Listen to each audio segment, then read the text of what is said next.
எப்படி இருக்குன்னா ஒரு செம்மையாக இருக்கும். நம்முடைய செயல்பாடுகள் எப்படி இருக்கும்?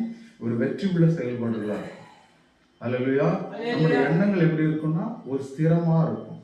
அப்போ நம்முடைய கர்த்தரை நம்மகிட்ட ஒப்பு கொடுத்து செயல்படும் போது நம்முடைய அவர் மேல் உள்ள நம்பிக்கை விசுவாசம் எல்லாரும் அதிகரிக்க செய்யும். இப்போ நம்மளோட வழிகளை சீர்படுத்தாம, நம்முடைய எண்ணங்களை சீர்படுத்தாம, நம்முடைய காரியங்களை சரிப்படுத்தாம நம்ம ஏனோதானமா அந்தந்த நேரத்தில் ஜெபம் பண்ணிட்டு இருக்க போய் தான் அநேகரோட வாழ்க்கையில ஒரு வெற்றி இல்லாத வாழ்க்கையாக காணப்படுகிறது. அதெல்லாம் இந்த நாளிலே ஒரு மாற்றத்தை உண்டு பண்ணும்படியாக ஜெபிப்போம். நம்மளை ஒப்பு கொடுப்போம். நம்ம ஒப்பு கொடுத்துருப்போம். நம்மளோட எல்லாத்தையும் அந்தந்த நேரத்தில் நம்ம ஜெபம் பண்ணுறோம். அந்தந்த நேரத்தில் நம்ம ஜெபம் பண்ணுறோம். நம்ம தேவையுள்ள நேரத்தில் ஜெபம் பண்ணுறதுனால தான் நம்ம அநேகருடைய காரியங்களில் வெற்றி கிடைக்கல. ஆனால் மொத்தமாக ஆண்டவர் சமூகத்தில் நம்ம அர்ப்பணிக்கும் பொழுது கர்த்தர் நமக்கு ஒரு பெரிய ஜெயத்தை கொடுக்கிறவர்.